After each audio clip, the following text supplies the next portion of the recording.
Across the United States, schools are going green. By 2018, all public schools in the state of Hawaii are required to have solar panels.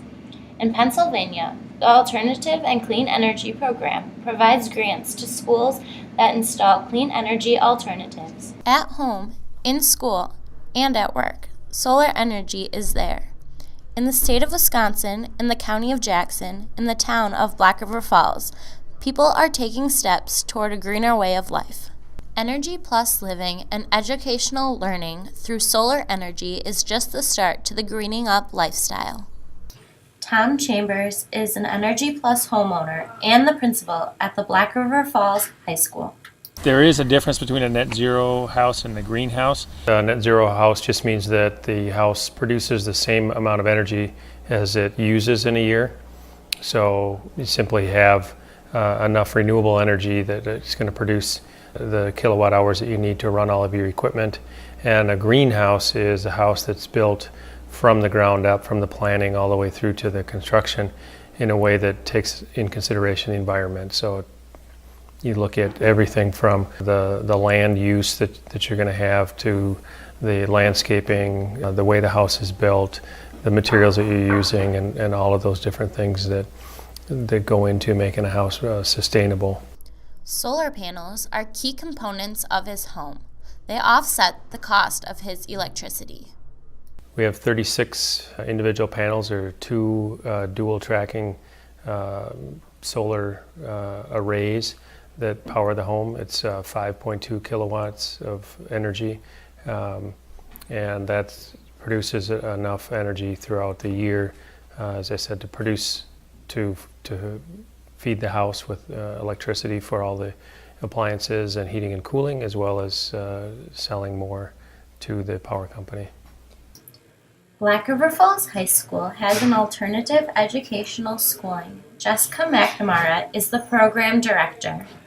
Braig stands for Black River Area Green School. It is an option here at the Black River Falls High School, and it's a charter school in the afternoons, and the students who attend the school will be doing project-based learning. So they select from majors and projects that have a green foundation in them, and they basically do hands-on research on topics that they have an interest in. We have the four majors are green technology, resource management, sustainable living, and sustainable agriculture.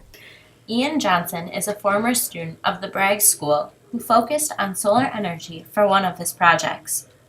I just did a little study on how much they kind of cost, for setting one up like out in the yard or on your roof, that type of thing. With solar panels, I focused on like solar technologies that were used in like all the houses and stuff, for the newer days. And they were making, solar panel tin foil to install on top of roofs instead of solar panels. And then actually I found a solar car up in the trailer, and I ended up rewiring that, and it actually ran outside. So that was kind of cool as well. Ms. McNamara tells how solar panels work. There's two basic ways that I think of the flow of the energy from the panel to the company. In the example of the solar panel we have for our school, everything connects on the panel. It's done by an electrician.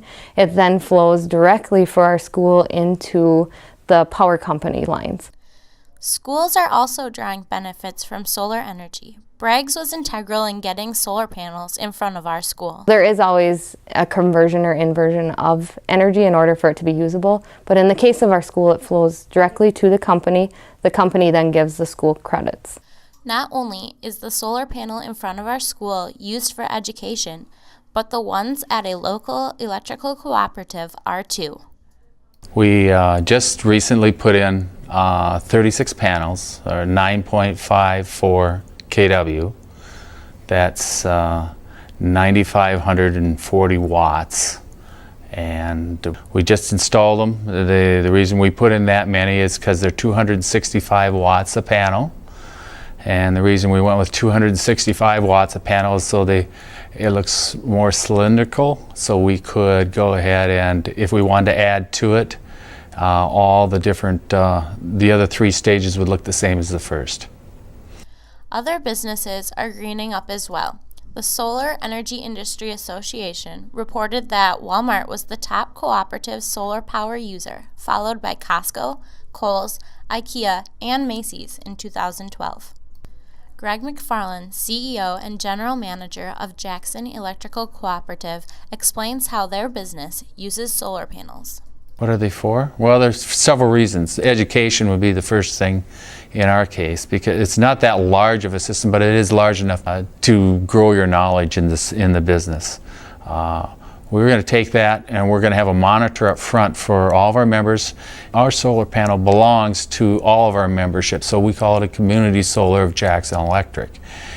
So when the member comes in, he'll be able to go to a monitor right in our front office, our front lobby, and look to see what it's producing as far as energy, and see what the payback will be, and see what the carbon footprint is and stuff like that. They'll be able to see everything about it. Green energy, solar panels, and green education are all components of the greening up process. Start the process, get educated, and reduce your carbon footprint.